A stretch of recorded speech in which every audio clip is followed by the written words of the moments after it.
अपने तन पे जनेऊ धारण किए रहते थे, जो कि मेरे भाई उस समय सिर्फ उच्च वर्ण के लोग ही धारण करते थे। गज्जू सिंह यादव हमेशा अपने तन पे जनेऊ धारण किए रहते थे, जिससे जो उच्च वर्ण के लोग थे वो घृणा मानते थे कि ये गज्जू यादव ये चौथे वर्ण का है, शूद्र वर्ण का व्यक्ति है, आगे जनेऊ पहन रहा है। कल इसकी देखा देखी में सभी यादव समाज के लोग जनेऊ धारण करने लगेंगे, फिर एक दिन ये हमारी बराबरी करने लगेंगे। लेकिन गज्जू सिंह यादव जी को इससे कोई फर्क नहीं पड़ता था। एक दिन की बात है, गज्जू सिंह यादव जी अपने द्वार पर बैठे हुए,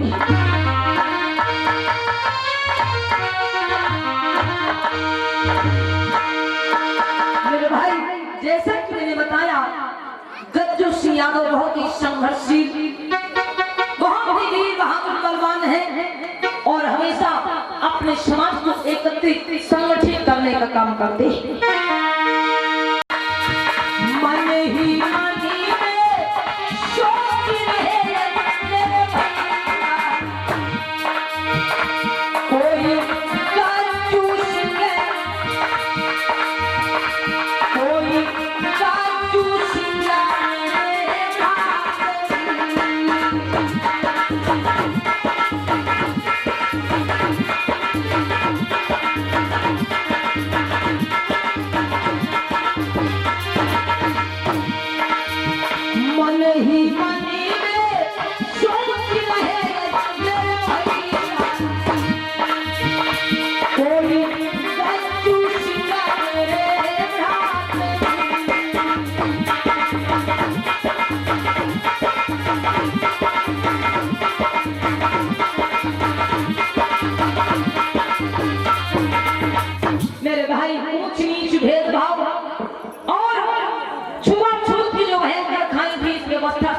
सिंह भी बहुत परेशान थे।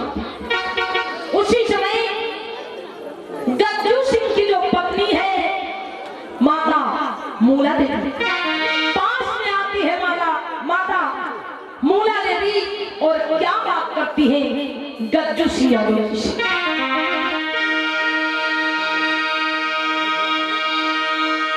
आज माता मूला देवी जो बहुत ही गुणवान, बहुत ही शीलवान है, आई है पास में और बात कर रही है गज्जू सिंह यादव जी से।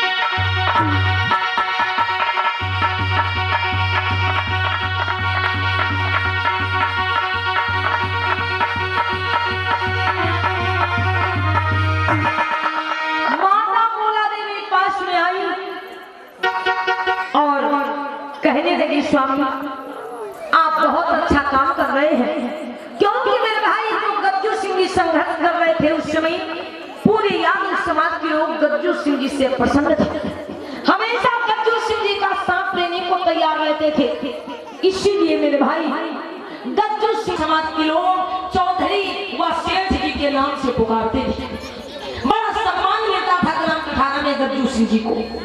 आज माता मूला देवी कहने लगी स्वामी अरे आप बड़ा अच्छा काम कर रहे हो, आप हमारे समाज के लोगों को जलाने का काम करते हो, पूरे कठारा ग्राम के लोग आपका नाम बड़े सम्मान के साथ लेते हैं, पूरे ग्राम कठारा के लोग आपकी बात मानते हैं, आपका साथ देने को तैयार रहते हैं। गज्जू सिंह यादव कहने लगे हाँ मूला सही कह रही है। आज इतनी बात करते हुए वो घर के अंदर चले जाते हैं और उधर प्यारे बंधुओं क्या हुआ, कुछ समय बीता है, माता मूला देवी ने गर्भ धारण किया और क्या हुआ कि सितंबर मेरे भाई, सितंबर मेरे भाई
यादव रखा।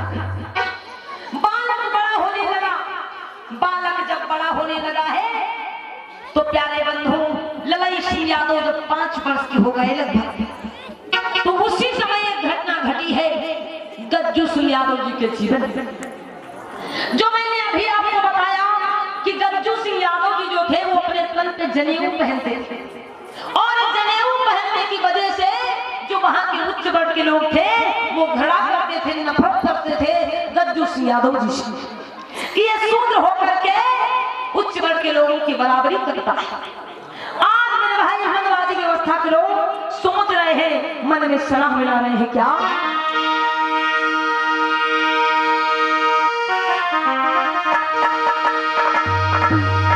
आज मनवादी लोग आपस में सलाह मिलाने लगे हैं सब मिली झूली के पतलाई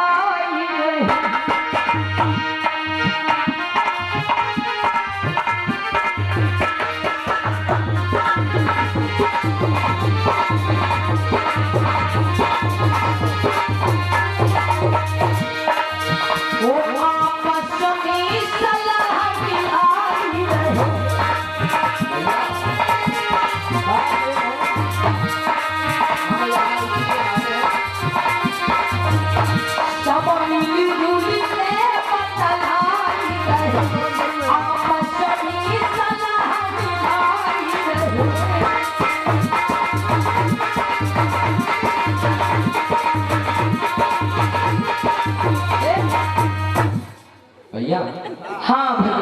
बात ये है कि गांव में जो गज्जू सिंह है। अरे भैया तुम्हें पता है वो दौआ हाँ भैया पता है तुम्हें कुछ? हाँ गाँव पता के तो है। बूढ़े बुजुर्ग हो, लेकिन क्या हो रहा है गाँव में ये तुम्हें पता ही नहीं है। पता तो हमका है। पता तुम्हें कुछ नहीं है। सुनो हम बता रहे हैं। हाँ बताओ। ये जो गज्जू यादव है ना, हाँ यादव। हाँ गज्जू सिंह यादव, हाँ जिसको यादव समाज के लोग अपना मुखिया मानते हैं, हाँ हाँ जिसको सेठ जी कहते हैं बुलाते हैं सभी यादव समाज के, पता है? उसके बाद हमें पता है। हाँ। अरे अभी 2-4 दिन पहले हमें पता चला है कि वो गज्जू सिंह जो है वो जनेऊ धारण करता है, जनेऊ पहनता है। हाँ हाँ और दौआ तुम्हें तो पता होना चाहिए कि ये अधिकार सिर्फ हम लोगों का है। हाँ सही ये बात। यादव तो चौथे वर्ग में आते हैं, शूद्र वर्ग में आते हैं, और हाँ। शूद्रों को ये अधिकार नहीं है। अरे आज अकेला गज्जू सिंह जनेऊ पहनता है, कल भी उसकी देखा देखी में सभी यादव समाज के लोग ऐसा करने लगेंगे। हाँ यह बात तो है। और एक दिन ये लोग हमारे सर पे चढ़ जाएंगे, हमारी बराबरी करने लगेंगे। हाँ सही बात भैया। तो क्या करना चाहिए? इसका विरोध करना पड़ेगा। हाँ लेकिन लोगा एक बात सुनो। हाँ बताओ भैया। बात ये है कि हाँ। तुम्हें तो पता है कि ग्राम कठारा में हाँ यादव समाज के लोग ज्यादा संख्या में रहते हैं। हाँ हाँ मेरे भाई ये लगभग फिर से बता दो, याद रखना, लगभग 100 वर्ष पहले की घटना है।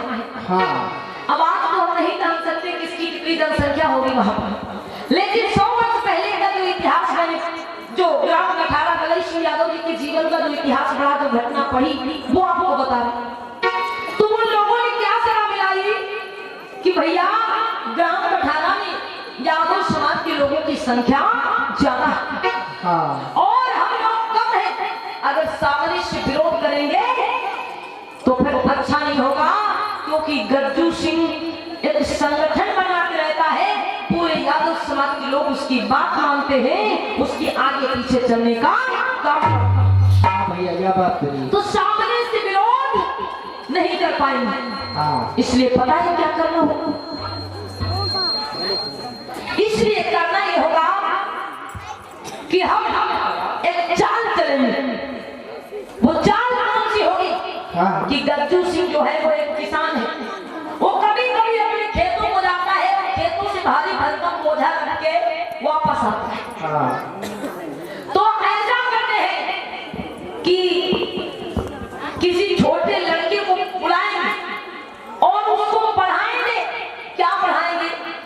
कि गज्जू सिंह यादव जब भी अपने खेत से लौटे, जब उसके सर पर भारी भरकम बोझा रखा हुआ हो, हाँ तो वो लड़का पीछे से जाके जोर के साथ में उस जनेऊ को खींच वो टूट जाए। ए भैया सुनो बेटा, तुम्हें क्या करना होगा पता है? बताओ। करना ये है कि वो जो गज्जू यादव है ना, हाँ उसे तो पहचानते हो, गाँव में हर कोई जानता है। हाँ हाँ उसके तन पे एक जनेऊ पड़ा रहता है, और पता है बेटा वो अधिकार सिर्फ हम लोगों का है, उन शूद्रों का नहीं है। इसलिए तुम्हें क्या करना है? क्यों बेटा बड़ी मुश्किल आ रही तुम्हारे?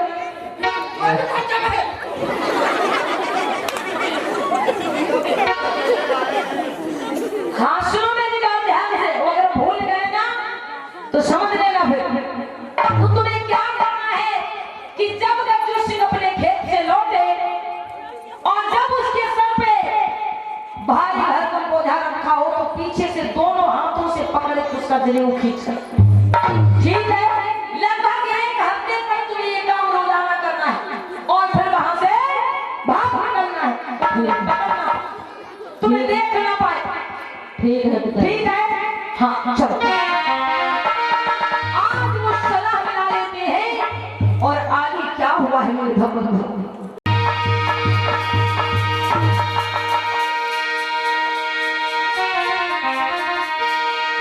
कि वो हाथी कुल्हाड़ा लेकर वो हाथ कुल्हाड़ा लेकर की खेतों की गोल सिधारी।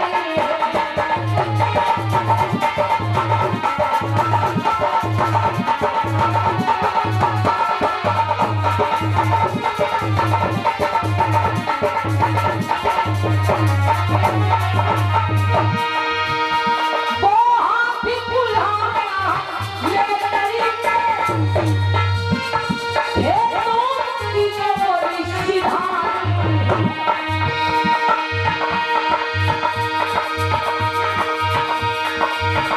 जब खेत की चाकर पहुंच गए, एक गठरी ये बनाई है।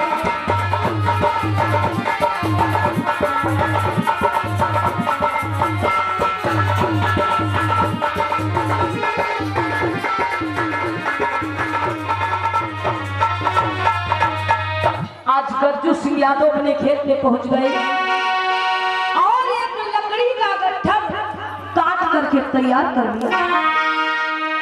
लकड़ी का गट्ठा काट करके तैयार कर लिया और वो लकड़ियों का गट्ठा अपने सर पे रख लिया।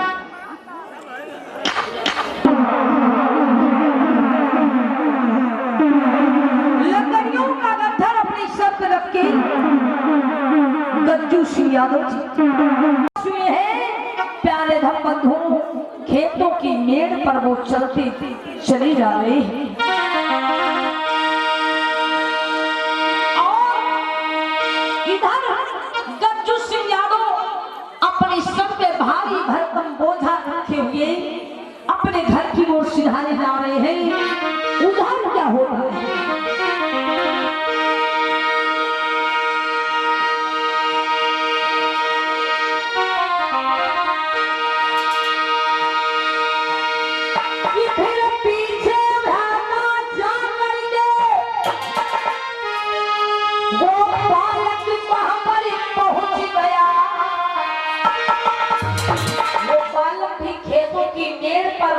गज्जू सिंह जी के पीछे पीछे चलने लगा।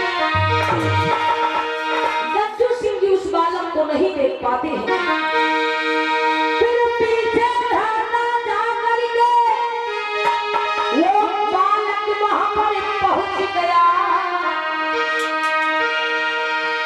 अब आगे हमको करना क्या, मन ही मन में वो सोचने लगा।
संकल्प लेता हूँ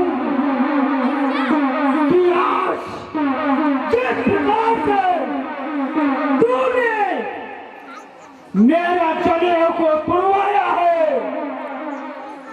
मैं बात ध्यान रख लो, अगर मैं भी तुम लोगों का जनेऊ दिखो, कान खोल कर सुन लो, जिस प्रकार से तुमने मेरा जनेऊ पुरवाया है, उसी प्रकार से अगर मैं तुम्हारा जनेऊ 20-50 में पुरवाऊं, तो मेरा भी नाम कंजूसी की याद आज मेरे भाई क्या हुआ कि लड़के ने जब खींचा कि जब तक बदला मैं ले ना लूं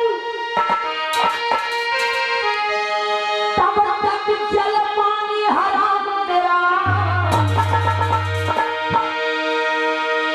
हो जब तक बदला मैं ले ना लूं तब तक जल पानी हराम तेरा।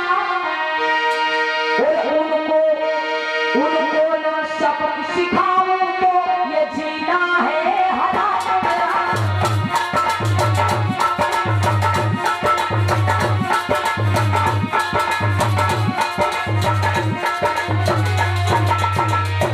क्या संकल्प लिया है बच्चों यादों ने?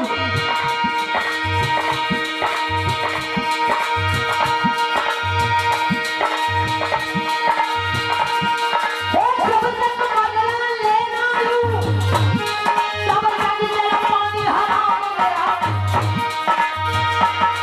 उनको ना सबक सिखाऊं तो ये जीवन को भिखारी मेरा।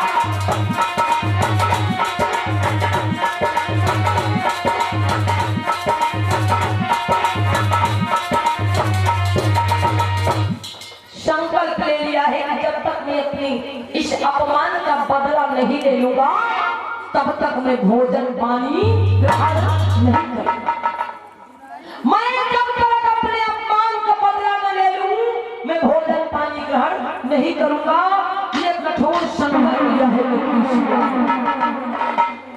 पहुंच गए अपने गांव में जाकर भेषों से वो गांव में पहुंच गए। ग्राम कथा क्षेत्र था, यादव समाज के लोग वहीं पे इकट्ठा होने लगे हैं गज्जू सिंह के अपमान का बदला लेने के लिए।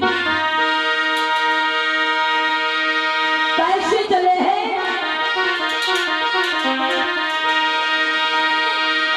कीर्ति से यादव सब जाने हैं, कीर्ति से यादव सब जाने हैं, उसी यादव दल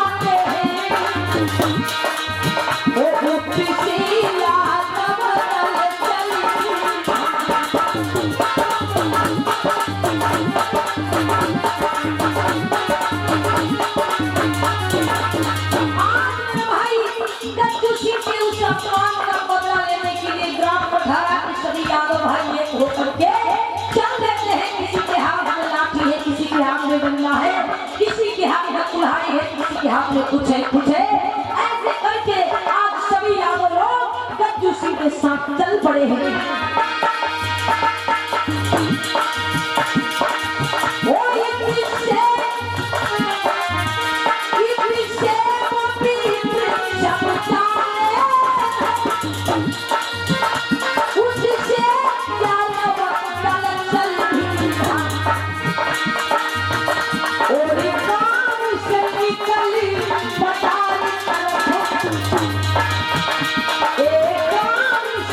Bye.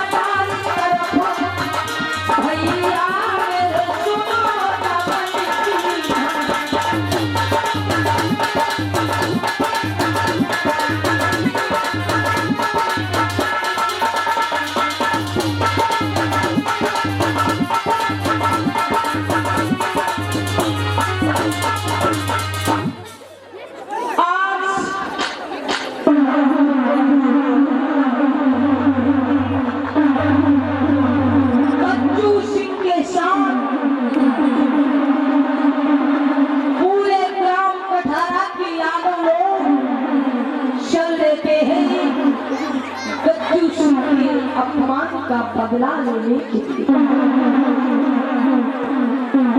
बाजार के क्षेत्र में जाकर इकट्ठे हो गए, जमा होने लगे हैं सभी यादव समाज के लोग। गज्जू सिंह क्रोध से भरे हुए हैं, लाल लाल आंखें हैं, कंधे पे कुल्हाड़ी रखी हुई खड़ी है, ललकार लगा रहे हैं उन लोगों को कि मेरा अपमान करने वालों मेरे सामने आओ। बोलिए गज्जू सिंह यादव की।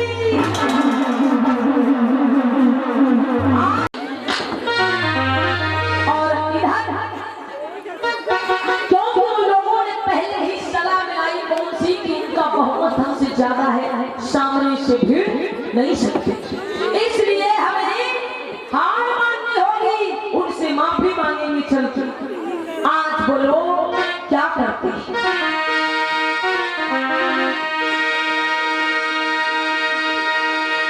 कि गज्जू सिंह यादव खड़े हुए हैं जगह पर, क्रोध से भरे हुए, और उधर धीरे धीरे चलते चलते वो लोग आए हैं, कुछ कहने का मौका नहीं दिया है, और सीधे आकर के क्या किया है?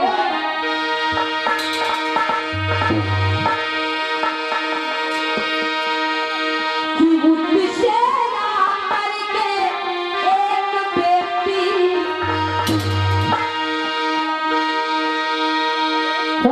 उससे आकर के एक व्यक्ति चरणों में भाग गिरता।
और चरणों में गिर गया।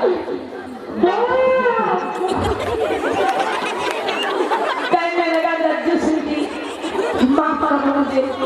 अरे उस लड़की से गलती हो गई, गलती एक से हुई है, लेकिन आप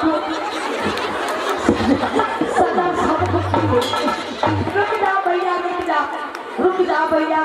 तब तक एक बूढ़ा व्यक्ति आया और वो भी गज्जू सिंह के पैरों में गिर गया। सबके पैरों में गिरा है पहले, फिर गज्जू सिंह के पैरों में गिर गया। ऐ भैया, गज्जू सिंह इधर खड़े मारे जाओ, कभी बचो भाई। और भाई क्या हुआ है कि उधर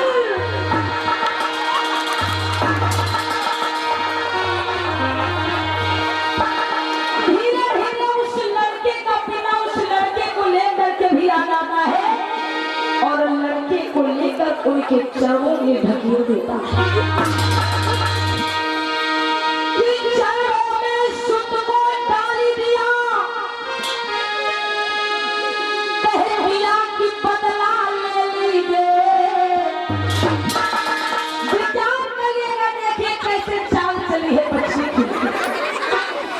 अपने लड़के को उस लड़के को लेके आए और गज्जू सिंह के चरणों में डाल दिए। बोले इस लड़के ने आपका अपमान किया। अरे गज्जू सिंह जी, पूरे ग्राम गठारा में आपका सम्मान होता है, लोग आपका सम्मान करते हैं, लोग आपकी इज्जत करते हैं, और इस लड़के ने आपका अपमान कर दिया। अरे इस लड़के ने बहुत गलत किया, आप इसका बदला लेंगे। इस लड़के ने अपमान किया, गज्जू सिंह बदला ले लीजिए। वो जो पाप पाप किया इस बालक ने, इसकी तुम सदा इसने दीजिए।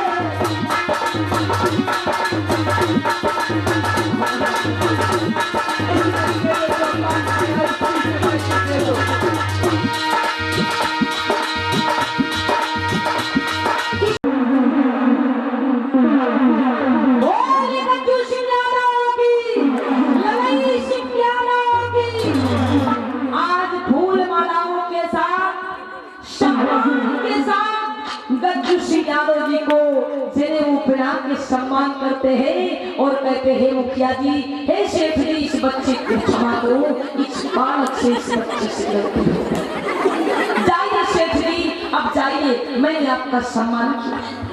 गज्जू सिंह यादव का क्रोध शांत हो गया और वो लोग क्या बोले कि हे गज्जू सिंह जी, आज से हम आप भाई भाई हैं, आपके घर में कोई कामकाज होगा आप हमारे घर में आएंगे और हमारे घर में कोई कामकाज होगा तो हम तुम्हारे घर आज वो लोग यादव समाज के लोग गज्जू सिंह के नाम की जय जयकार करते हुए अपने घर को लौट जाते हैं।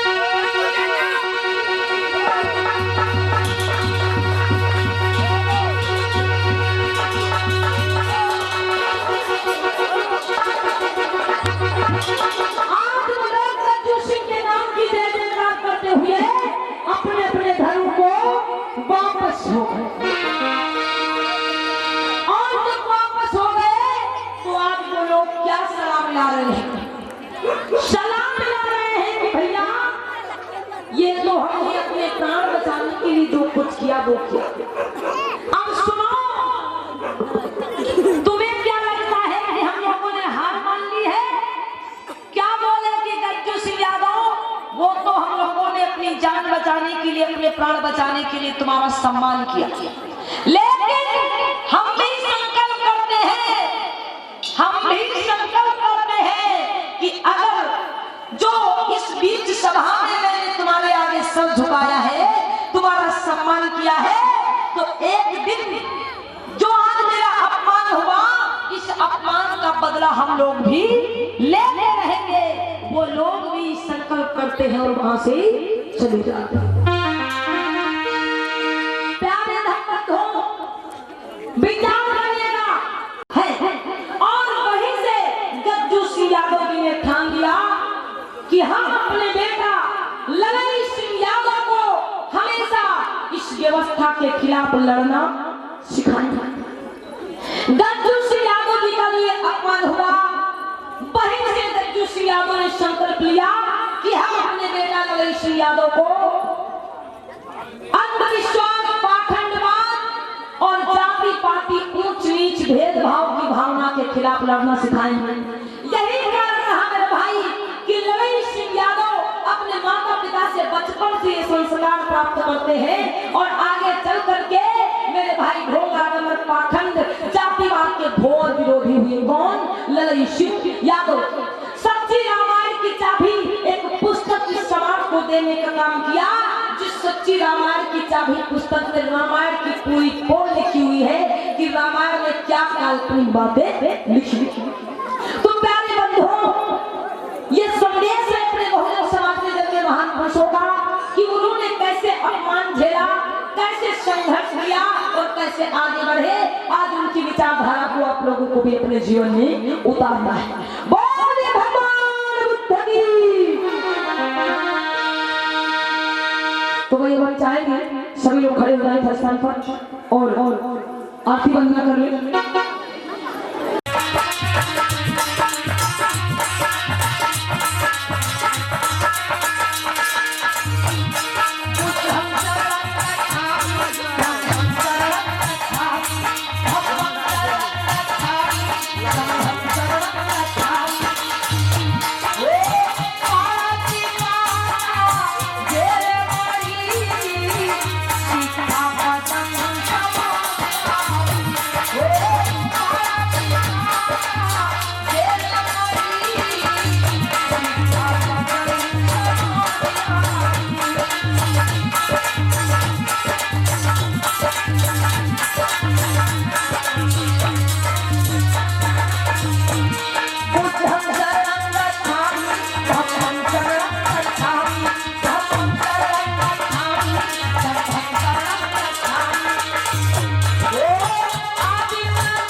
संविधान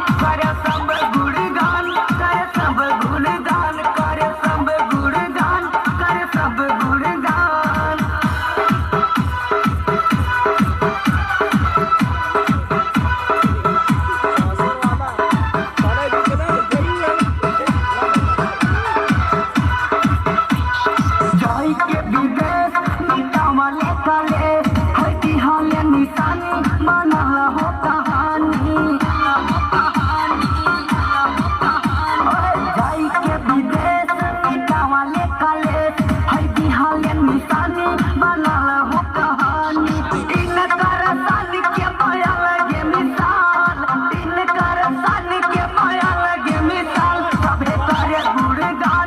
सब करे गुणगान, सब करे गुणगान, सब करे गुणगान। कंचन राज मुजफ्फरपुर, कंचन राज मुजफ्फरपुर।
आसान भीम मेरा नंबर वन है, जिसने बनाया संविधान भीम मेरा नंबर वन है।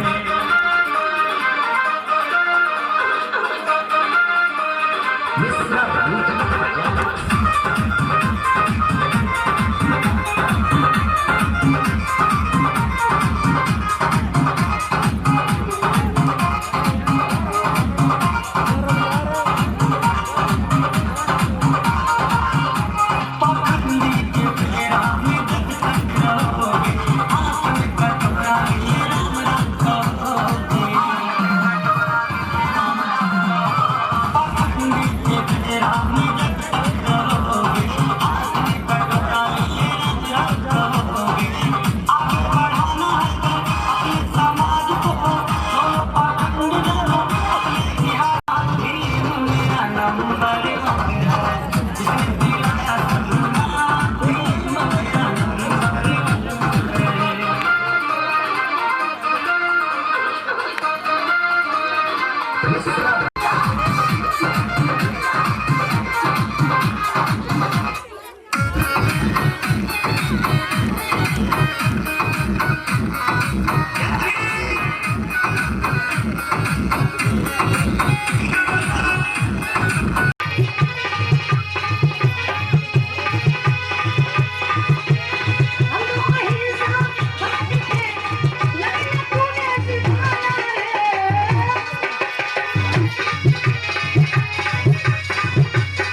मैंने पहले दिन से बात ही प्रारंभ कर दी थी कि परिवर्तन जरूरी है।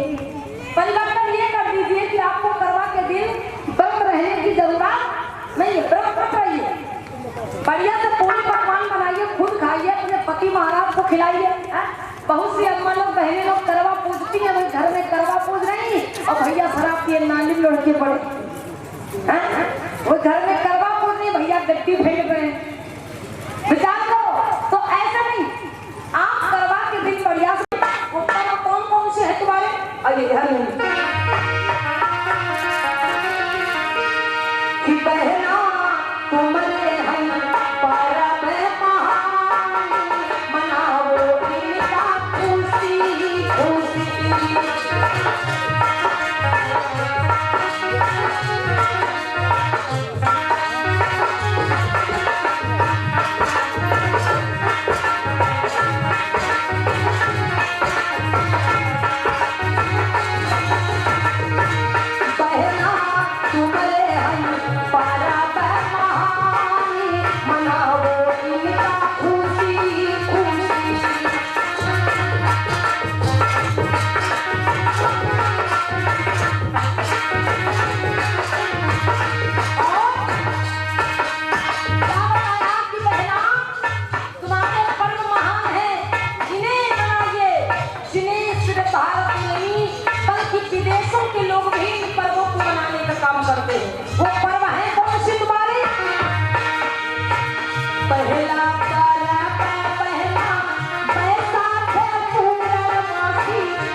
धर्म परिवर्तन किया था, हिंदू धर्म को छोड़कर बुद्ध का धर्म ग्रहण किया था।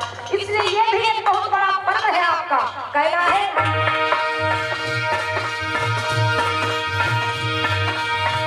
अगला पारा का कहना आसो का विजया नस्मी, अगला पारा का तुम्हारा आसो का विजया नस्मी, जाकिर बाबा ने लिया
प्रेम से बोली भगवान बुद्ध की, भोले बाबा साहब की,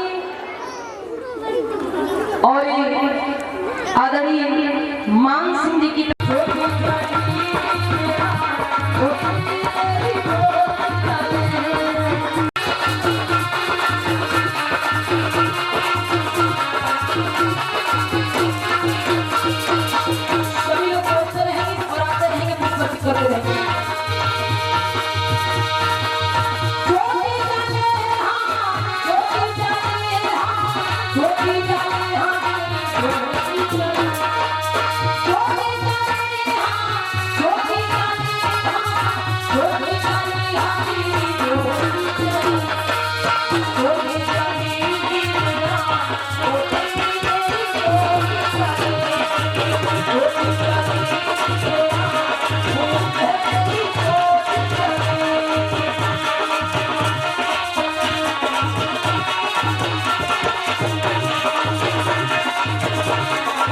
Oh,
धर्मप्रिय राजा है।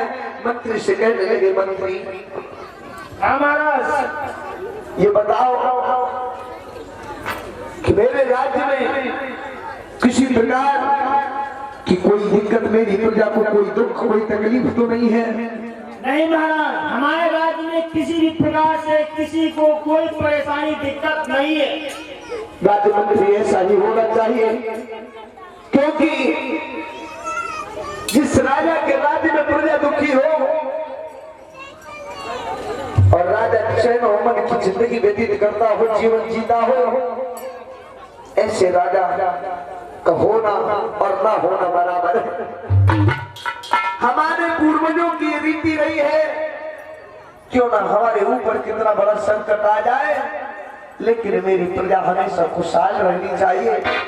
हम सच्चे मूल निवासी हैं, सच्चे आदिवासी हैं। हम अपने पूर्वजों के साथ आन मान सम्मान के लिए अपनी जान तक दे सकते हैं, लेकिन पूर्वजों की शान मिट्टी में न मिल पाए। मंत्री ध्यान से राज्य की रखवाली करो, प्रजा की देखभाल करो। अगर कहीं पर तुम्हें कोई दिक्कत, कोई परेशान, कोई दीन, कोई दुखी नजर आए, तुरंत मुझे सूचित करो। और कोई प्रजा में अंधविश्वास पाखंड फैलाता नजर आए, तुरंत मुझे सूचित करो। क्योंकि कुछ साल पहले विदेशी लोगों का आगमन हो चुका है हमारे देश में।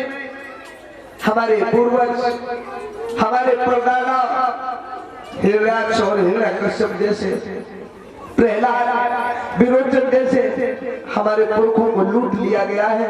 तो हमें बड़ी होशियारी और चतुराई से रहना है। आज जितना कहकर के महाराज राजमहलों को चले जाते हैं और मंत्री राज्य की देखभाल करने लगा कि महाराज बलि के शासन में, कि महाराज बलि के शासन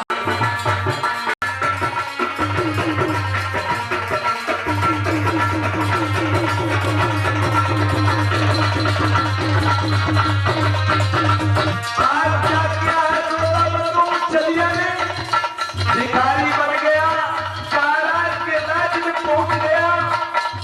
महाराज के राज्य में कोई भिखारी नहीं है, कोई दीन नहीं है, कोई दुखी नहीं है। आज महाराज के राज्य में जा जाकर क्या कर रहा है? पहला गुरुआ से मेरा देख कर मांग रहो, पहला गुरुआ से मेरा देख कर मांग रहो।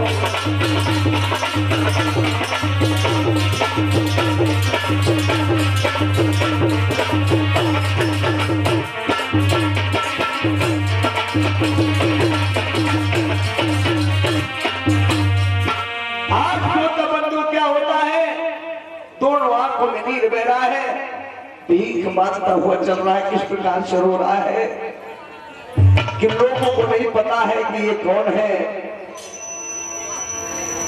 कि आंखों से नीर बहाता है और द्वारे द्वारे पर जाता है।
और क्या कहता है भैया,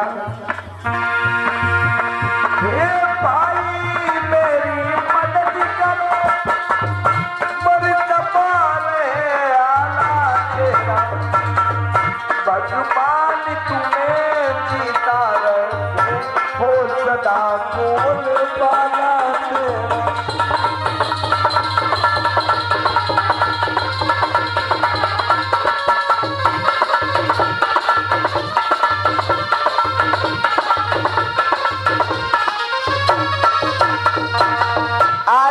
बंधु चल देता है, आंखों में आंसू घर घर में जाता है कि हे भैया, हे माता, हे बहन, हे बेटा, मेरी मदद करो। और रो रहा है, आंसू बहा रहा है, महाराज बलि के राज्य में दर दर पे जाकर के भीख मांग रहा है और रो रहा है। किस प्रकार से श्रोता बंधु कि दुनिया बनाने वाले, दुनिया बनाने वाले क्या तेरे मन में समाई, तूने काहे को दुनिया बनाई, बनाई तूने काहे को दुनिया बनाई।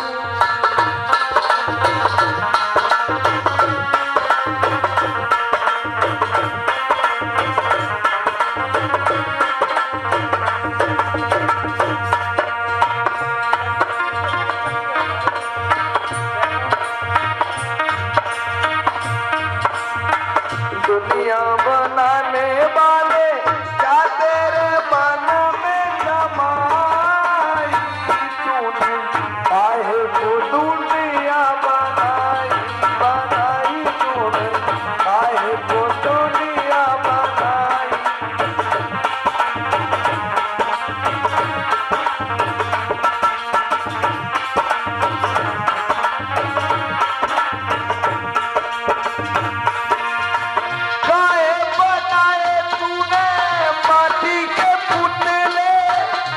काले काले और ये उजले उजले,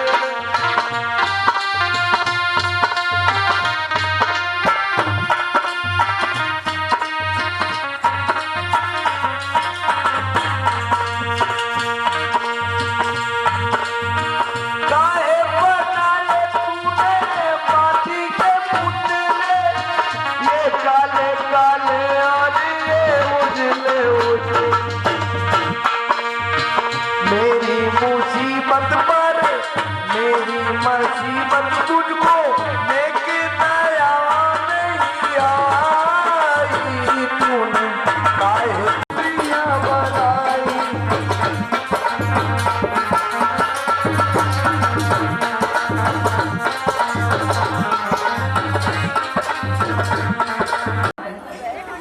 कि महाराज आपके राज्य में कोई दीन दुखी नहीं था। आज मैंने क्या देखा है, आपके राज्य में कोई भिखारी भीख मांग रहा है। दीन दुखी महाराज है तो बेइज्जती की बात है। जो ही सुना है महाराज ने तुरंत देर नहीं लगाई, दौड़ करके दरबार में पहुंचे।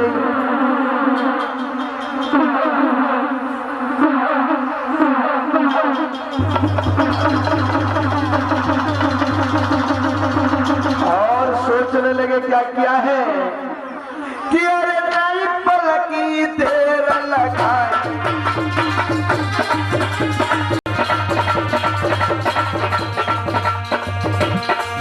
और लीनो मंत्री को बुलवाई।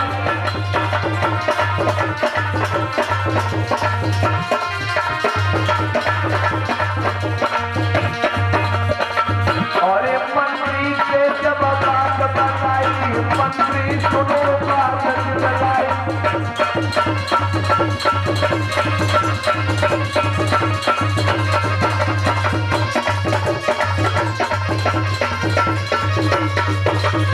आज कहने लगे महाराज राजमंत्री, मैंने क्या सुना, मुझे अभी सूचना मिली है मेरे राज्य में कोई दीन दुखी भिखारी इधर उधर पे भीख मांग रहा है। महाराज ने कहा मंत्री जाओ जाओ चले जाओ, दौड़ करके जाओ, यहाँ से जाओ, पूरे राज्य को देखो कि मेरे राज्य में कोई भिखारी दर से भीख मांग रहा है।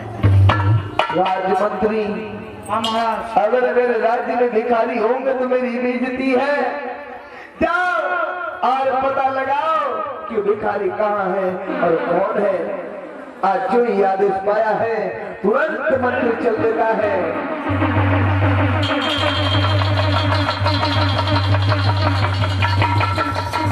आज पूरे राज्य में ढूंढने लगा, देखने लगा,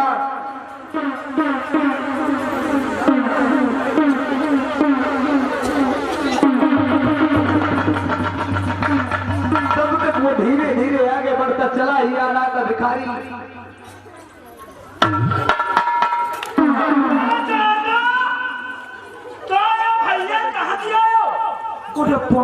ये बच्चों बैठ जाओ, तुम लोग तो पहले बैठो भैया यार। अमन अमन का ओए बिटिया शोभा बैठो, बैठ जा बउआ। यार भैया मंत्री जी क्या कर रहे, धक्का मार के उनको गिरा दियो तुम। धक्का कहाँ मार यार, ऊँट में जाके खड़े रहो। आओ आओ ओ मदन इनका नहीं हटा, हिंदी सब हटा।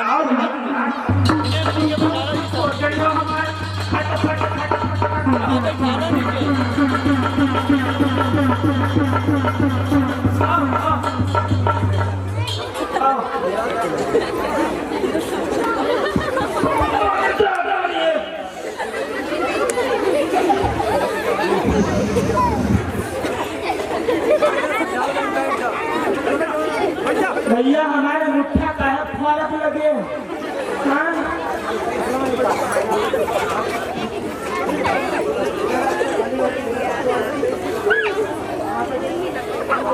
और कहा रहे हो महाराज पास जाना है तो बनवा एक बार बात है, हंसो। महाराज पास जाना है तो हंसो हंसो हंसो। भैया मैं बहुत दुखी हूँ भैया। दुखी हो कहाँ से? आज वो कहने लगा मंत्री से भैया हम बहुत परेशान हैं, बहुत परेशान है भैया। मेरे राज्य में अकाल पड़ गया है, मेरे राज्य में सूखा पड़ गया है भैया। खाने को दाने दाने को हम तरस रहे हैं। 7 दिन हो गए हैं, रोटी के दर्शन नहीं हुए हैं।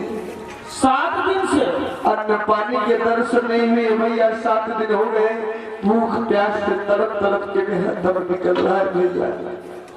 7 दिन से नहीं। आज बड़ी बड़ी दानी है, बड़े दयालु है, बड़े कृपालु है भैया।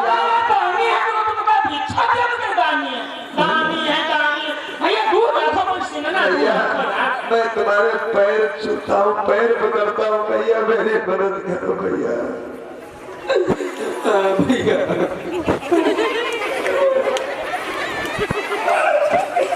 अच्छा ठीक, उठो उठो उठो उठो उठो उठो। मिलेंगे है सही बात, तो तुम नुक्कड़ खड़े हो जाओ। हम महाराज से पूछ आ रहे हैं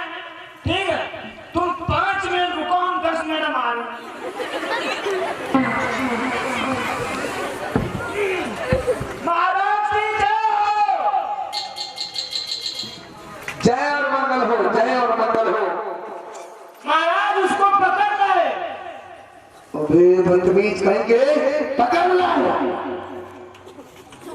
महाराज उन्हें भिखारी में आपन हमारी बेइज्जती हो रही है, हमारी बदनामी हो रही है। अरे बदतमीज, मैंने कहा था कि मेरे पास में बुला के लाओ, तू कह रहा है कि पकड़ कर। नहीं महाराज, एक्चुअली बात यह है कि इनकी लाठी हम कैसे पकड़ लाए ऐसे। अबे बदतमीज, ये बता पहले एक्चुअली क्या होता है? महाराज अगर वो निकल गया चाइना जरा चाइना, तो चाइना तो नहीं सिक्के आएगा। चाइना नहीं नाला, कहीं के चाइना, चीन, चाइना। जा व्यक्ति को मेरे पास में बुला करके लेके आओ। बुला करके लेके आए, जल्दी से मेरे पास बुला रहा हूं।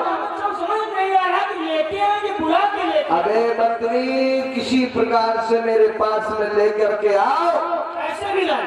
हाँ, और रास्ते में उसे परेशान मत करना। ठीक महाराज, जाओ। परेशान आत्मा को परेशान कर रही है। क्या है भैया, चले? अच्छा ये बताओ, अब हम कुछ दूर से देखे रहा, तुम बड़ी शांति से खड़े रहो और जैसा हमें कलाही लगे यार, नंबर 420 हो यार, का फौरेती का परेशान नजर आ रहा, कुछ तो काला है। हम पहले भी रो रहे थे, अभी रो रहे हैं भैया। भैया सीने में रो रखो, तुम्हारे मैं फिर से पैर पकड़ रहे भैया। तुम पैर को पकड़ रहे हो, हमका यो पता है तुम बेर बेर पैर पकड़े और सामने खूब रुआवे और खूब हाथ पांव जोड़े, उससे बाद 420 को हम दे नहीं सकते। मिलवा यार भैया, हम हाथ जोड़ रहे हैं भैया, हाथ जोड़ रहे हो, चलो भैया। भिक्षा मांग रहे थे, द्वार द्वार पे भीख मांग रहे हैं भैया। किसी ने मेरी मदद नहीं की भैया, तो मेरी मदद करो भैया। किसी प्रकार से महाराज के पास में ले चलो भैया, महाराज से मिलवा दो भैया। मिलवा जा भैया, उठाओ। हमको पता है कच्चे पानी में कंटर भरे है पूरा, अतना हमें गाड़ी से मांग लिए, बरस 7 दिन से खाए नहीं। महाराज जाने हमका मिलो मतलब गेहूँ चावल धान बाजरा सब कुछ मांग भैया, मुझे जल्दी जल्दी ले चलो किसी प्रकार से। आओ जल्दी।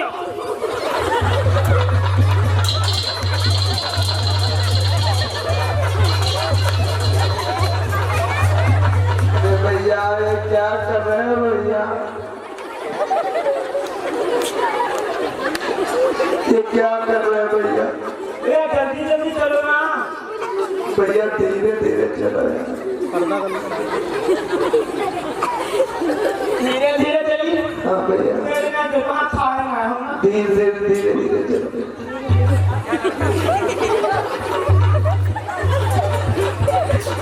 ये भैया क्या कर रहे हो भैया? यार तुम तो बहुत ही धीरे चलने लगे भैया, इसे तुम कभी नहीं पहुंचेंगे। तो ईसा धीरे चलिए भैया, जो कुछ लेना चाहो का देख बताओ, मदद करते हैं भैया, लेकिन मुझे महाराज से मिलवा दो भैया। हम जीवन भर आपका एहसान नहीं भूलेंगे भैया। अच्छा ठीक है, देने चाहते हो? हाँ भैया, देने चाहते हो? क्या मांगोगे भैया? एक हमका वचन दो खाली कि हम जब तक करें महाराज से बकरी हो तो ना कुछ भैया, कुछ नहीं बताएंगे। पक्का बताओ, सही बताओ। नहीं बताएंगे भैया। पकड़ो हमारा पाँव, बताइए हमें तब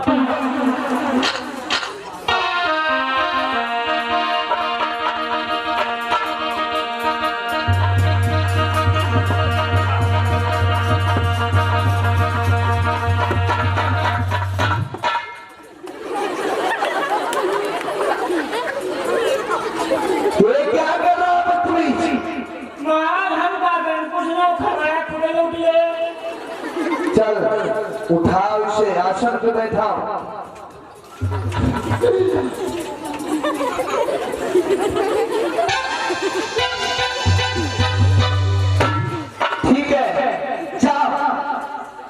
जब मैं बुलाऊंगा तभी आना। जा।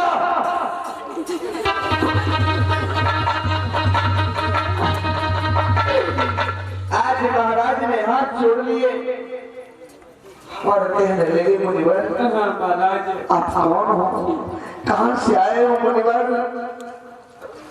महाराज मैं बहुत दुखी व्यक्ति हूँ महाराज, हमारे देश में अकाल पड़ गए महाराज, मेरे परिवार के लोग बिछड़ गए महाराज।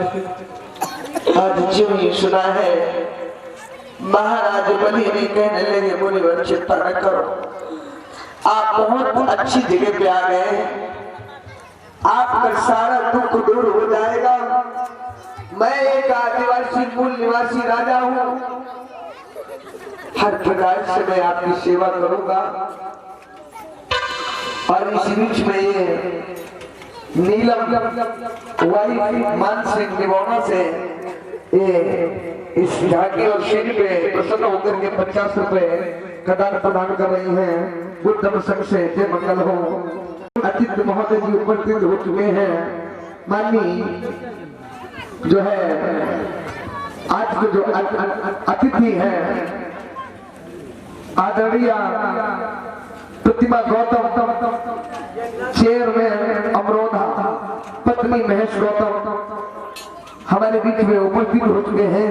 और माननीय राघवेंद्र गौतम जी प्रधान श्याम सुंदर गोड़ और माननीय राहुल कोटेदार कल्ला से मैं आप लोगों से गुजारिश करूंगा आज के अतिथियों के स्वागत के लिए जोरदार ताली। और कुछ ही समय बाद आप लोगों के विचारों को सुनेंगे। उसके पहले इधर ध्यान देते रहे ना श्रोता बंधुओं, आज वो छलिया पहुंचा महाराज बलि के राज्य में और रोक कर